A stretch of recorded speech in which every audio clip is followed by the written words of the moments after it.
concentrating more. Buffy Sainte-Marie, now that the buffalo's gone, tell us the story of this song. Oh, wow, that was on my first album alongside Universal Soldier. Now That the Buffalo's Gone is about something that was going on in Jamestown, New York. The Seneca Reservation was about to be flooded in order to build Kinzua Dam. And there were alternative sites for Kinzua Dam that would have saved everybody, except a sweet few, a whole lot of money. But it kind of blew the whistle on that. But I wrote it not to make anybody mad, but to kind of acknowledge the fact that a lot of people who are part Indian really would like to know and would care. So again and again it says, you dear lady and you dear man, you know. It's trying to explain something to people who don't usually get to know anything about Native American stuff, because you never hear about Indian people. The only time you hear about Indian people, like for instance Wounded Knee, you know, when Nixon was president, what you'd see in the media was, you know, some Indian with a gun, you know, who was defending their land against, you know, things that shouldn't be going on. Singer-songwriter Buffy Sainte-Marie. We'll have more with the award-winning folk icon in a minute.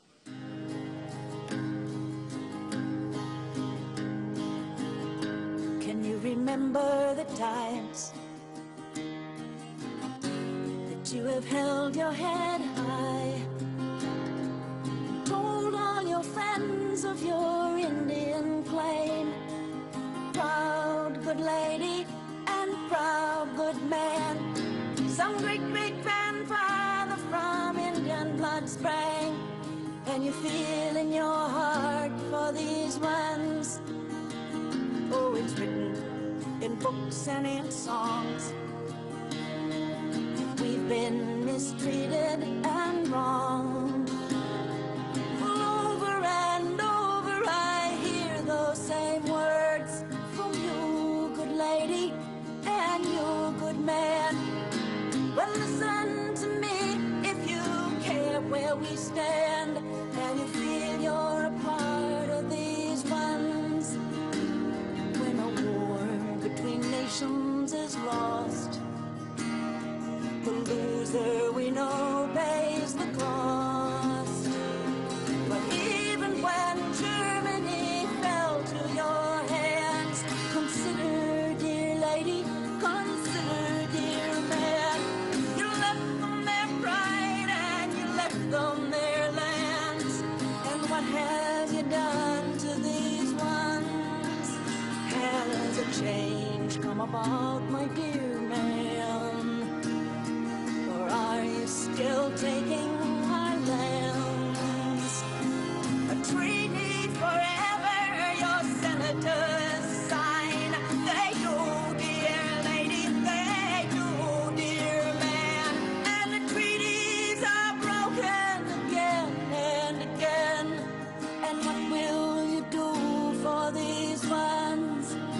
All's on in the past, they will say, but it's still going on here today. The government's now on the Navajo land, then all the Inuit and the Cheyenne. It's here and it's now, you can help us, dear man, now that the buffalo's gone.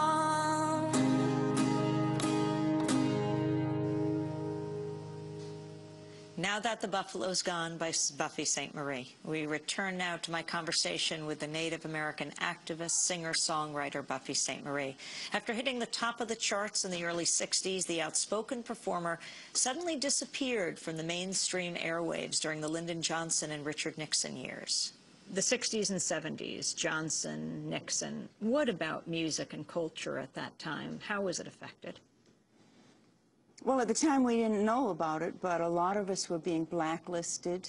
Our music was being suppressed. How? Letters were being sent to radio stations acknowledging and giving pats on the back for broadcasters who were refusing to play music that ought to be suppressed.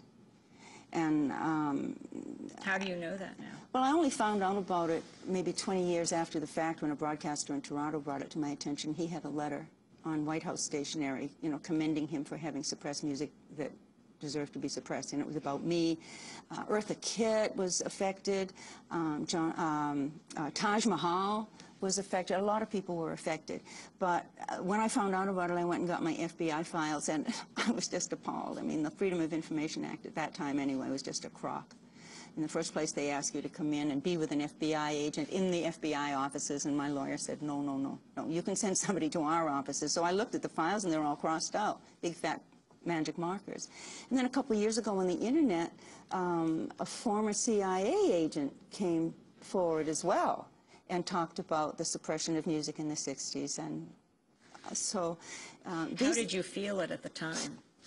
when I first found out about it, I was just surprised. I was just flabbergasted because I had never known that there was anything going on like that. I didn't know that records were not being not showing up at their destinations, so there'd be no records in town when I had a big concert. So I was mystified. It had never occurred to me. And then later on, you know, a couple of years ago, when I found out about the Nixon administration as well doing things like that, according to the CIA agent anyway, you know, it bothers me, but it's not the kind of thing that I've made a career of being mad about. Because where are Johnson and Nixon now anyway? I have a new record and a great life, and I only wish that people at the time had been able to hear the songs that I thought were reflecting their feelings. I think it would have made a difference, because I think music can make a difference. Talk about My Country, 'Tis of Thy People, You're Dying. Oh, aren't you something? It's a song I very seldom sing. It's so sad. Do you want to sing it now? No, I don't. No. Well, we'll you can play see it on YouTube. My Country, 'Tis of Thy People, You're Dying was my, I wanted to give people Indian 101 in 6 minutes. It's a long song. But Indian 101 has never been presented to the North American public, let alone anywhere else. My country, 'tis of thy people, you're dying.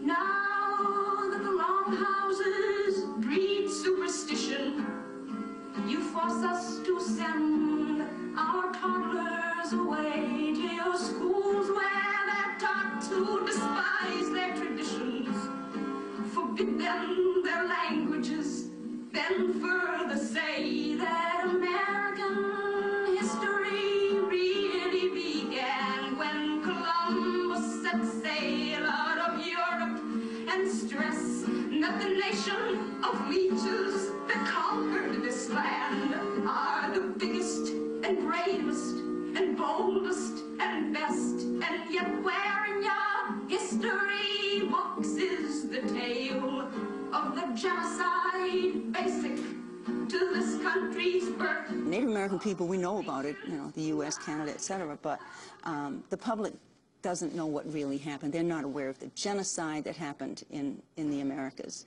They're not aware of how these things can happen without their knowledge. And see, I don't know, I think that there's a core of people in the Americas who are real good people who want to do the right thing, only they just don't get the information that would help them to become knowledgeable enough to truly be of support and value to people who are trying to spotlight individual issues from here to here. Yeah.